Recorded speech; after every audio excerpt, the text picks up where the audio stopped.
नमस्कार प्यारे साथियों, मैं आज आया हुआ माननीय उच्च न्यायालय में। आज एक महत्वपूर्ण सुनवाई थी लेवल प्रथम विवादित प्रश्नों को लेकर। आप कई सारे साथी लगातार इस सुनवाई का इंतजार कर रहे थे और लग भी रहा था कि आज जो है फाइनल डिस्पोजल हो सकता है, फाइनल सुनवाई हो सकती है।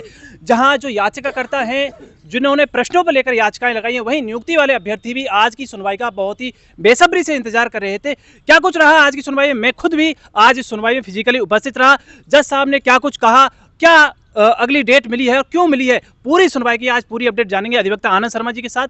आज जो कुछ भी हुआ सर सुनवाई में, अभ्यर्थी जो याचिका करता है, साथ ही अन्य जो भी अभ्यर्थी हैं, आज की सुनवाई को लेकर बहुत ही लंबे समय से जो है इंतजार कर रहे थे और लग भी रहा था जो कि आज की फाइनल सुनवाई होगी। क्या कुछ महत्वपूर्ण बिंदु रहे आज की सुनवाई को लेकर? नमस्कार। आज टीचर लेवल 1 का जो क्वेश्चन से रिलेटेड ऑब्जेक्शंस का जो रिट्स थी वो सप्लीमेंट्री कॉज लिस्ट में सबसे प्रथम स्थान पे ही अंकित थी और कोर्ट खुलते ही 3-4 केसेस के बाद ही हमारे केस को लिया गया। जैसे ही केस स्टार्ट हुआ with the opening statements we explain the entire scheme of the advertisement. जो एडवर्टीजमेंट की पूरी स्कीम है हमने उसको एक्सप्लेन किया कि ये किस रूल्स के तहत होती हैं, कितने पद हैं, इसका क्या वो है सिलेबस। सबसे इम्पॉर्टेंट चीज़ ये है।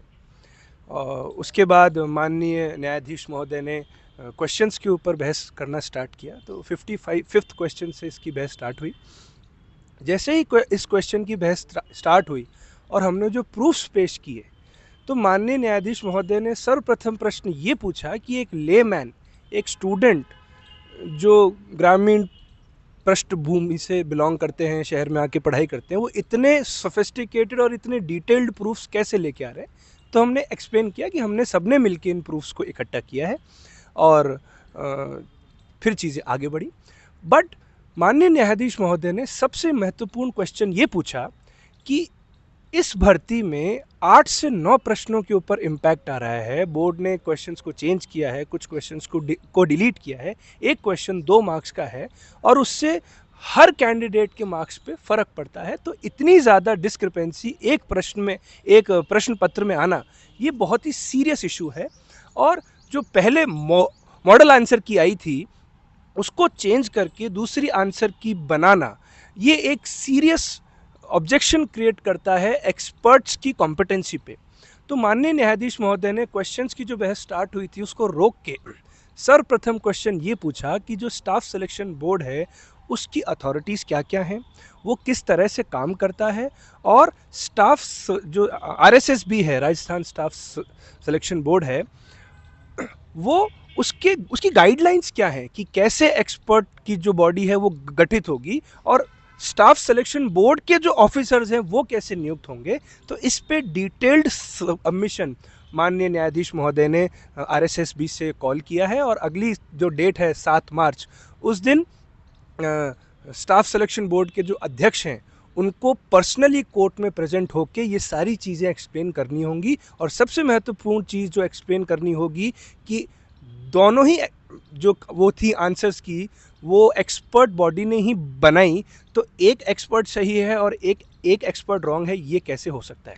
लेकिन बहुत बड़ा मुद्दा ये भी है, एक माननीय जज साहब ने ये भी बीच में कहा था कि हर पेपर में पिछले करीब 2 साल से हर पेपर में जो प्रश्न डिलीट हो रहे हैं, तो हर एक पेपर में ही ऐसा क्यों हो रहा है? क्या कर्मचारी चयन बोर्ड ठीक ढंग से एक पेपर सेटर को नहीं बैठा पा रहा है? पेपर सेटर हर प्रश्न इस प्रकार के जो है प्रश्न कैसे बना, इस प्रकार की कुछ बातें कोर्ट में हुई? बिल्कुल, ये माननीय न्यायाधीश महोदय ने जो डिटेल्ड रिपोर्ट मांगी है उसमें एक चीज़ और है कि पिछले 2 साल में स्टाफ सिलेक्शन बोर्ड ने जितने भी पेपर्स कंडक्ट कराए हैं उसमें कितने क्वेश्चंस तो चेंज हुए हैं और उनमें क्या क्या डिस्क्रिपेंसीज आई हैं। क्योंकि स्टाफ सिलेक्शन बोर्ड के जो अधिवक्ता थे उन्होंने कहा कि पेपर सेट करने में हमारा कोई रोल नहीं होता। इस क्वेश्चन को बहुत बहुत मुख्यता से माननीय न्यायाधीश महोदय ने लिया कि अगर आप पेपर सेट नहीं करते हैं तो आप क्या करते हैं।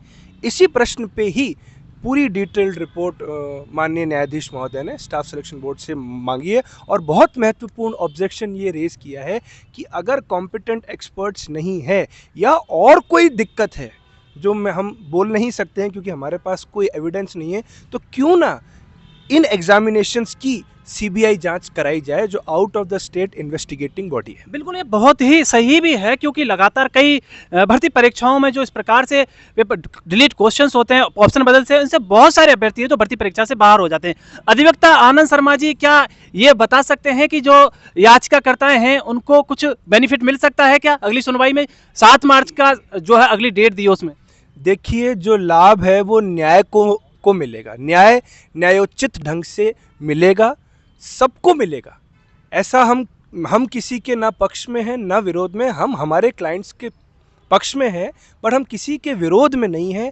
जो न्यायोचित होगा, जो उचित होगा, वो निश्चित होगा, क्योंकि आज जो प्रश्नों पे बहस हो ही नहीं पाई, क्योंकि पूरा जो ट्रैक था वो चेंज होके स्टाफ जो रिपोर्ट पेश करनी है वो आरएसएसबी को, उस पर शिफ्ट हो गया और पूरी बहस उस पर हो गई। तो आज जो प्रश्नों पे बहस हो ही नहीं पाई, प्रश्नों पे पूरी बहस 7 को होगी, कंप्लीट होगी, और जो न्यायोचित होगा वो निश्चित होगा। क्वेश्चंस में प्रॉब्लम्स हैं, बोर्ड ने माननीय न्यायाधीश महोदय ने ये खुद इस पॉइंट को अप्रिशिएट किया है कि हम लोगों ने जो प्रूफ पेश किए हैं वो इतने डिटेल्ड हैं कि आप ये ले कहाँ से आए।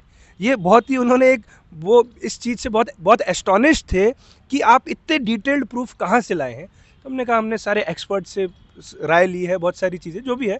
तो बिल्कुल हमारे जो क्वेश्चंस के ऑब्जेक्शंस थे उनको उन्होंने अप्रिशिएट किया, और 7 को बिल्कुल डिटेल्ड क्वेश्चंस पे बहस होगी। क्वेश्चंस पे बहस आज नहीं हुई है। तो अधिवक्ता आनंद शर्मा जी का कहना है कि आज जो है प्रश्नों पे बहस नहीं हुई थी, लेकिन बहुत सारे महत्वपूर्ण बिंदुओं पर आज जो है चर्चा वहां पर हुई। और 7 मार्च को, वैसे तो हर बार ही यही कहते हैं कि आखिरी सुनवाई है, लेकिन 7 मार्च को ये सुनवाई है वो आपकी आखिरी हो सकती है।